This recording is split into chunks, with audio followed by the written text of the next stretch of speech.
Акшам шерифiniz хайырлы olsun. Эфирде Айша Шулакова нәтижелер ile информацион-аналитик программа. Сонuna келген афтанын нәтижелерini чықармаға вақыт келді. ФЦП объектлері айрыджа незарет етілі. Как мне понять, что здесь изменилось? Мында не денішкені насыл аңлайым. Касса планы не демек? Динамиканы шымды насыл аңламаға. Федераль емиет ташыған объектлер құрыжылық везірлігінің незаретінде. Қырым дәніші. Жумхуриетті федераль мақсадлы программа бойынша бинге яқын объект құрула. По этому году у нас запланировано. Бұйылға федераль мақсадлы программа бойынша бюджеттен 35 миллиард рублей айырылacak. Федераль севеде құрыжылық хақында Қырымның вице-премьер-везирі Евгений Кабанов тариф еті. Милет телеканалы үшін мақсус интервью. Иш ерден қалдырмаздан. Тезе өгінде қорқыншылы, ашылама япқанда қорқу yok. Қырымда топлы шекілді коронавирусқа қаршы ашыламалар япылығы девам еті. Енді атты иш ерінде. Ковид ile күрешке көчіжі ашылама бригадалары қошылды. МТФСе берув, МТ пара айырув. Фермачыларға девлеттен ярдым көстеріле. Увеличивается. Süt et istisali arta. Elbette ösümürlük asraycılar da esasen grantlar elde ettiler. Қырым аграрийлері үшін 100 миллионға яқын рубле. Иш ерлері чоқлаша бергелер веккой қожалық мақсулатлары арта. Қырым фермачылары грант ве субсидия параларыны насыл масраф етелер.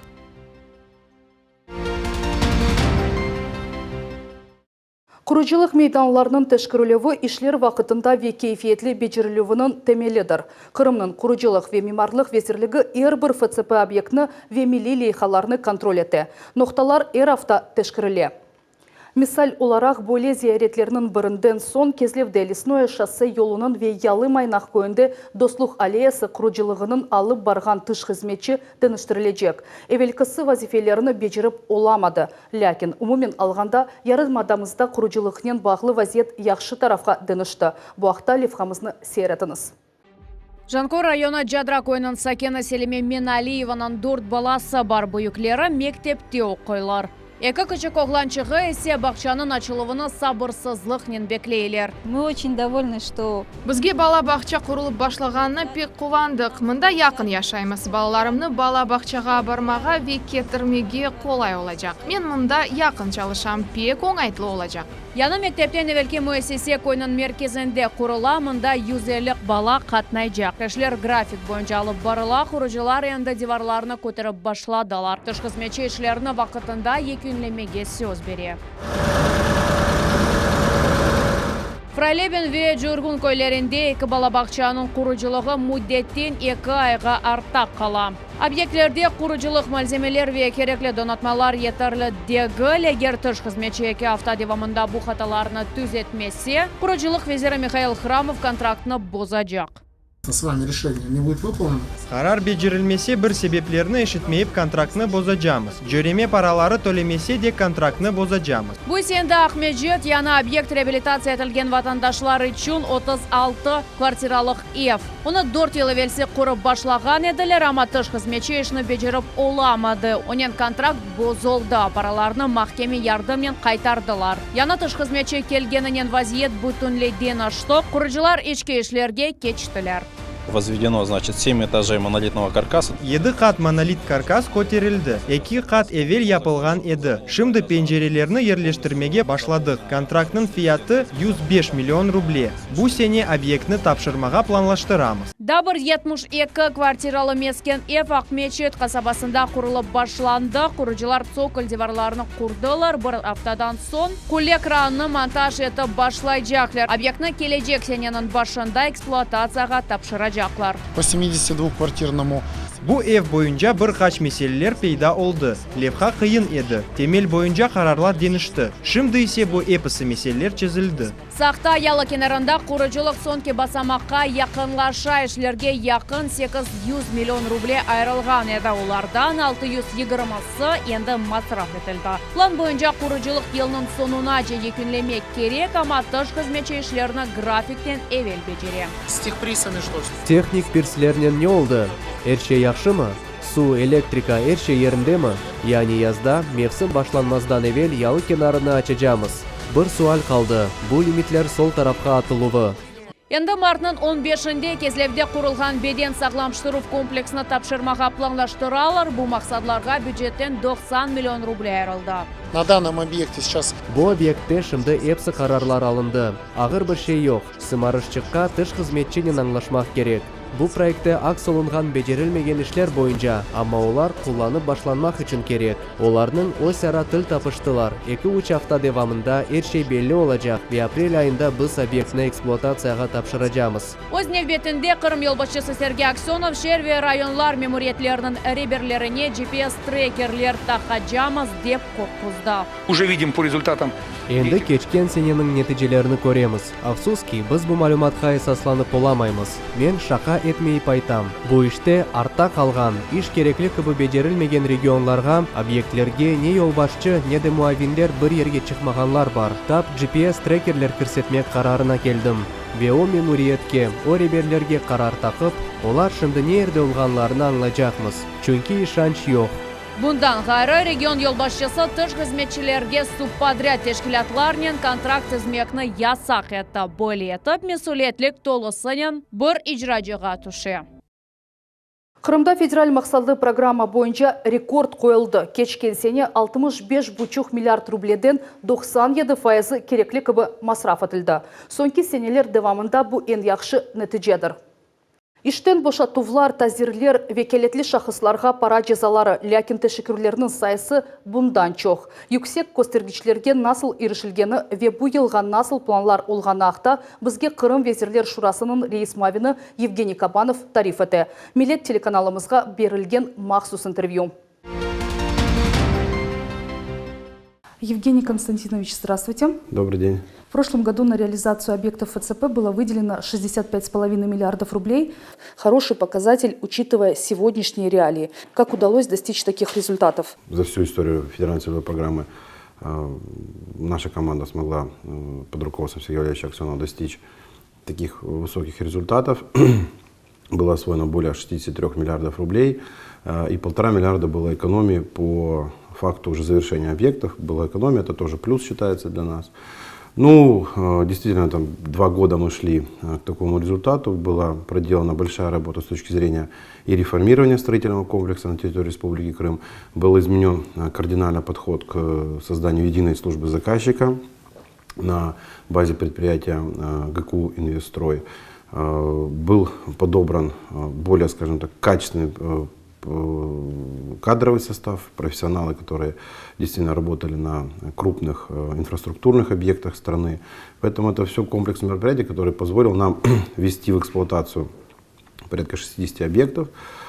И кассовое освоение составило более 99%. 99,3% составило кассовое освоение по итогам 2020 года. Федерально-целевую программу для Крыма и Севастополя продлили до 2025 года. Какие средства предусмотрены на этот год? Меняется ли направленность программы? Какие новые объекты будут добавлены? Новых объектов у нас добавилось порядка более 30 объектов. В основном это объекты, связанные с дорожной инфраструктурой, и объекты, связанные с водообеспечением наших муниципальных образований. Основной упор мы делаем на Симферополь и прилегающие территории, там Бахчисарайский, Симферопольский район. По дорогам суммарно до 2025 года нам добавили денег в программу порядка 150 миллиардов рублей. В основном это дороги, это так называемые хордовые дороги, ответвления от трассы Таврида к южному берегу Крыма.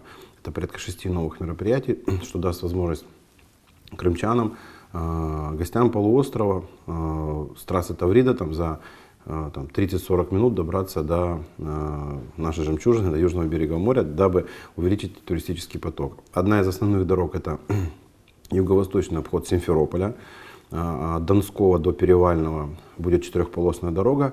Позволит таким образом убрать из города Симферополя, из столицы республики, порядка 30 тысяч транзитных машин в сутки, которые на сегодняшний день, дабы попасть, например, в район Алушты, Ялты, с трассы Таврида проезжают по территории города Симферополь. Это, конечно, не совсем правильно, поэтому было принято решением главой республики, поддержано курирующим вице-премьером Маратом Кирзановичем Хуснуллиным, поддержано президентом. Мы с этого года приступили уже к проектированию этих 6 таких тяжелых дорог. И плановый срок начала работы это 2022 год, с завершением 2024-2025 года. Вода – одна из самых актуальных проблем на полуострове. Какая работа ведется в этом направлении? По воде у нас заложен ряд мероприятий, связанных с бурением ряда скважин в районе Ивановки, в районе Вилина, строительство ряда водоводов. Это даст возможность нам подать на Симферополь дополнительно порядка 50-60 тысяч кубов воды. Именно в рамках этих мероприятий, все, что связано с федеральной целевой программой. Также мы приступили к бурению скважин в районе села Долинного, так называемый Бешкирик-Зуйский водозабор, и строительство водовода. Это даст возможность нам уже к апрелю месяца текущего года, там работы идут круглосуточно с опережением графика, дополнительно 20 тысяч кубов подать воды на нужды города Симферополя. Помимо ФЦП есть и нацпроекты. Какая сумма заложена на этот год и что это за объекты? По этому году планируется начало строительства 16 детских садов на территории многих муниципальных образований Республики Крым. На сегодняшний день стоимость этих мероприятий составляет около 5 миллиардов рублей. На сегодняшний день проектная документация находится уже в завершающей стадии формирования, то есть находится в экспертизе, и плановый срок начала строительства по этим объектам это май-июнь месяц текущего года с завершением полностью всех 16 детских садов в 2022 году. Это даст возможность практически ликвидировать очередь по всем нашим муниципальным образованиям. Когда возобновится строительство политического центра молодежи и культуры в Симферополе? Давайте немножко погрузимся в историю. Действительно, это один из наших таких знаковых объектов. К сожалению, объект являлся проблемным. Связано это с тем, что там работал недобросовестный подрядчик, который увел не на стройку, а на свои нужды довольно-таки приличную сумму денег. На сегодняшний день возбужден ряд уголовных дел по этому направлению. Но, тем не менее, мы не стоим на месте. Мы на сегодняшний день корректируем проектно-сметную документацию. Планируем, что в июле-августе текущего года мы получим обновленную экспертизу, пересчитаем сметы и планируем в этом году возобновить строительно-монтажные работы на данном объекте со сроком сдачи 2022 год. В Крыму для строительства дорог будет определен единый подрядчик. Будет ли применена эта практика и для других объектов? Безусловно, у нас действует с прошлого года, скажем так, исключение по 44-му федеральному закону. У нас есть у главы республики право заключать государственные контракты своим решением, поэтому у нас как по дорогам определен пул подрядчиков, это порядка 6 компаний, федеральных компаний, которые хорошо себя зарекомендовали на территории всей Российской Федерации, мы их пригласили работать в Крым. И также такой же порядок у нас действует на строительно-монтажные, на выполнение строительно-монтажных работ на объектах, так называемых площадных, да, это садики, школы, там, больницы. Поэтому, безусловно, мы вот сейчас работаем именно в рамках единственного поставщика. Мы видим, что это дает свои плюсы. Действительно, качество отбора подрядчиков повысилось на 2 головы, извините за такой сленг. И мы понимаем, что люди, которые сейчас заходят на территорию Республики Крым, это безусловно, 50% это компании, это местные крымские, потому что в любом случае строительный комплекс наших местных строителей мы также поддерживаем. Радует, что они растут, да, что действительно качество и технического состава, и подготовки инженерной документации, оно переходит абсолютно на другой уровень. Большинство проектов приходится на долю компаний из других субъектов Российской Федерации, а на долю крымских только 40%. С чем это связано? Глава республики довел требования к подрядчикам, кто заходит на территорию Республики Крым. Они все открывают территориальные подразделения, оформляют полностью весь кадровый состав, там рабочие, ИТР, там бухгалтерию. Именно вот это территориальное подразделение, дабы все налоги, там НДФЛ, там налог на прибыль, все оставались на территории Республики Крым. Да, может быть, материнская структура находится где-то в Ростове, Краснодаре, Москве, в Санкт-Петербурге, но территориальное подразделение всегда регистрируется в Крыму. Это у нас прописано в нашем государственном контракте. Какие прогнозы на этот год? По этому году у нас запланировано по линии федеральной целевой программы порядка 35 миллиардов бюджетного финансирования. К вводу в эксплуатацию запланирования более 100 объектов. На сегодняшний день мы обновляем полностью все графики с нашими подрядчиками. Ну, забегая вперед, хочу сказать, что пока особых рисков ни на каких объектах мы не видим. Подрядчики у нас уже все вышли на объекты с января месяца, поэтому ну, год раскачиваем, поэтому, думаю, со второй декады февраля мы увидим как и по дорожному строительству массовую работу, так и на объектах общестроительного назначения. Спасибо большое за интервью. Спасибо. Мобиль вакцинация бедава истекілі ве енді алышқан ішлерден айрылмаздан. Қырымда көчүжі ашылама бригадалары чалышы башлады. Ашылама хастаханеды yapılғанындан ичте фарк етмей. Екімнің бақуы ве ашылама yapılған сон ярым саатлық көзетов. Мевзуну мұхбирлеріміз девам ете. Здравствуйте, вот, пожалуйста. Сәлем алейкум, мұна сіздің карточканыз. Фельдшерге барасыз ве сыжағынызны өлчейсіз. Эрмени базарда чалышқан бұйық санайы мөесесінде коронавирустан ашылама компаниясының қызғын девері заводта тебежелерінің чықыш бригадасы чалыша. COVID-19 хасталығындан ашылама яптырмақ үшін истек паспорт полис олмалы. Сон бланк толдырыла, бұ ашылама япылуына разылық. Бұндан сон хастаты бибақовға кече, мұзбет жевап берілсе санчы япыла. Ама да ярым саат хекимлерінің көзігінде олмақ керек. Противопоказания... Ашылама япылығына қаршы алар бұл храни хасталықлары қозғаған вақыт, ағыр аяқлылар, бала мөздірген қадынлар, емде ашылама üçün адам 17 яштан бұйық олмақ керек. Ковидтен вакцинация екі басамақта кече екінші санчы учақтадан сон япыла. Мөсесінің юз хазимы тап январь айында ашылама яптырған еделер. Прививки прошли. Ашыламалар пек яқшы кечті. Ағырлашқан алар олмады. Шымдыки вақытта 90 адамға япылды. Келечек сефер санчы 21 күнден сон олacak. Мөсесінің ашылама яптырған хадимлері өзлеріні яқшы дуялар. Прививка обычная, все нормально. Нужно прививаться. Адей бір ашылама, әршей нормаль. Оны яптырмақ керек, епсі хасталықлар юқа. Бөле yolnen тедавиленмек вееңмек мүмкін. Хронические заболевания. Бронх, ақ жігер системасының хроник хасталықлары, астма, бронхит. Бір күн евелсі коронавирустан ашыламақ мечеттеки авал лиманның хадимлеріне япылды Сергей Бабак авал лиманның хадимы. Бақ системалары қоланылығыны көзетте айтаки егер хасталанмақ төлекесі олса, бұның өгіні алмақ керек. Вроде бы по новостям Хаберлерде ич бір зарары жоқ дейлер. Бір кереден тешкерерміз. Яқынларымыз ашылама яптырмаздан евел, біз япып бақармыз. Санчы япылған сон екімлер дауы тұздаға девамында хастанның алыны көзетелер. Хадимлерінің сақлығыны қорчаламақ авалиман реберлігінің бірінші ерде тұрған вазифедір. Истеген адам вакцинацияға языла біле, бөлелерінде 100 кіші топланды. Разрабатывается удобный для... Хадимлер үшін оңайтлы график ішлеп чықарыла. Оларны іштен қалдырмамақ үшін. Әрбір хадим өзі үшін оңайтлы вақытта келіп, ашылама яптыра. Весоң, yolcular ве учақларнен çalışmaға девам ете.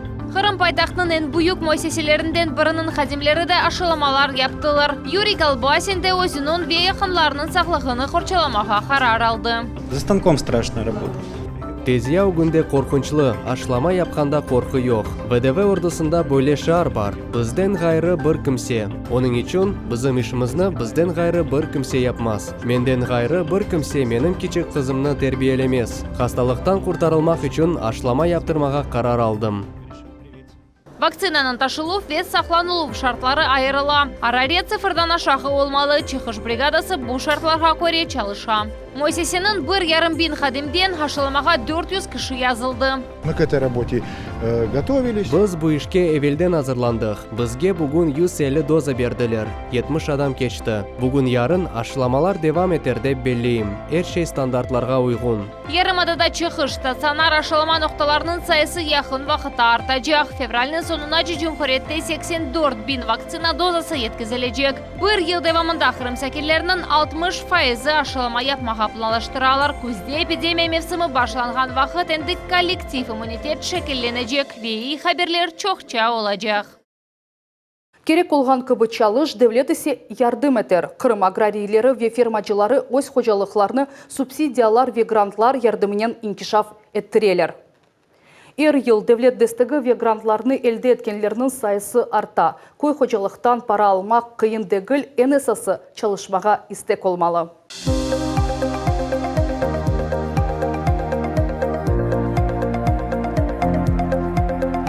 Ярослав Голю Ахметчит районында ен буюк ве ен терен сайла. Чөллернің ортасында яшайыш адасы. Оның акваториясы керчектен де балық үшін женет ерідір. Қапалы Көрфез аквакультура асыралмасы үшін пек келіші.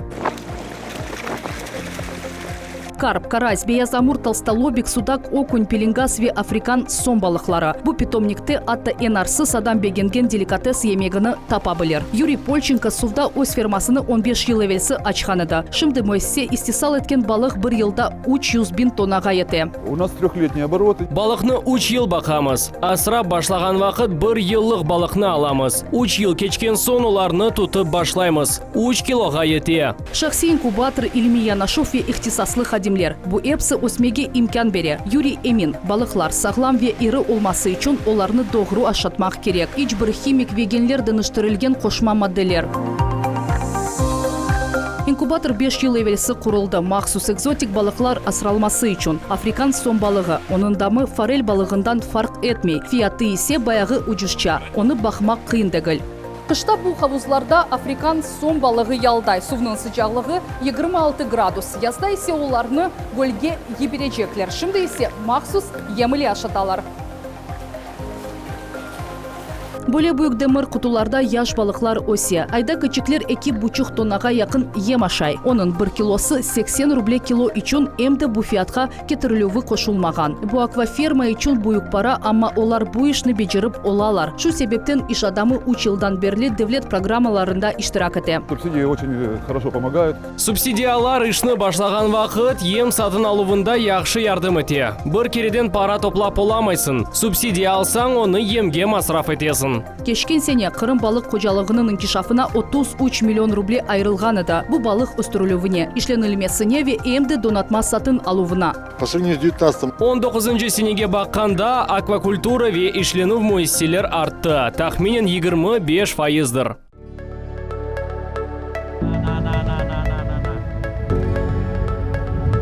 Фермачы Сейран Бекировның давышына бір сүрі қой топлана. Айванлар әнді чоқтан алыштылар, саба танда тізіліп отлаған ерлерге yol ала. Бүгін ава яғмырлы туман себебінден оларны зорнен көрмек мүмкін. Барашка должна пастись. Қой отламақ керек. Отламаса, мен оны насыл ашатсан білет, ойдырып олымасын. О өзіне аш сайлай. Бекировлар 30 елдан берлік қой бақувнен оғрашалар. Шымды оларда цигей ве думбалы чешітлерінің 600 баш айван бар. Бір қысмы қашарда, қалғанлары есе отлай. Шымды қойлар қозла башладылар.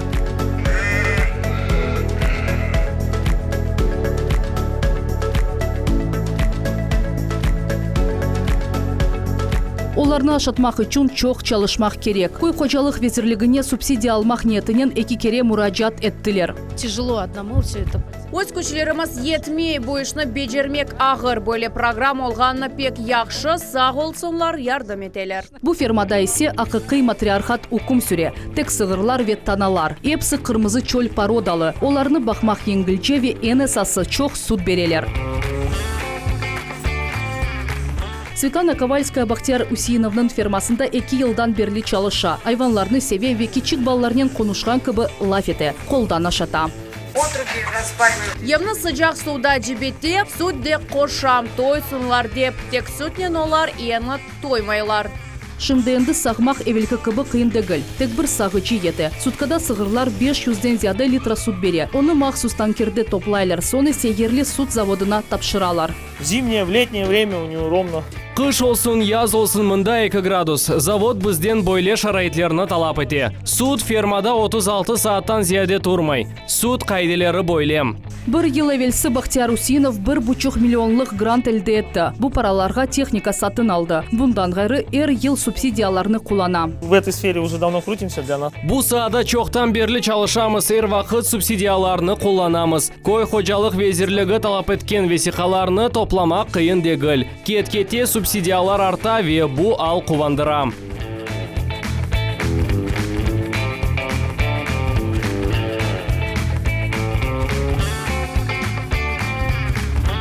Umumen alғанда Қырым қой қожалықларына 3 миллиард 200 бин рублелік грантлар берілді. Государственную поддержку получили.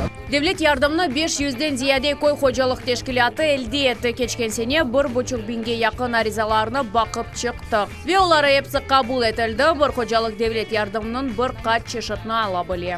Шымды энди фермачы олмақ кені мот олаята. Керекли кыбы чалыш девлет исе ярдым етер.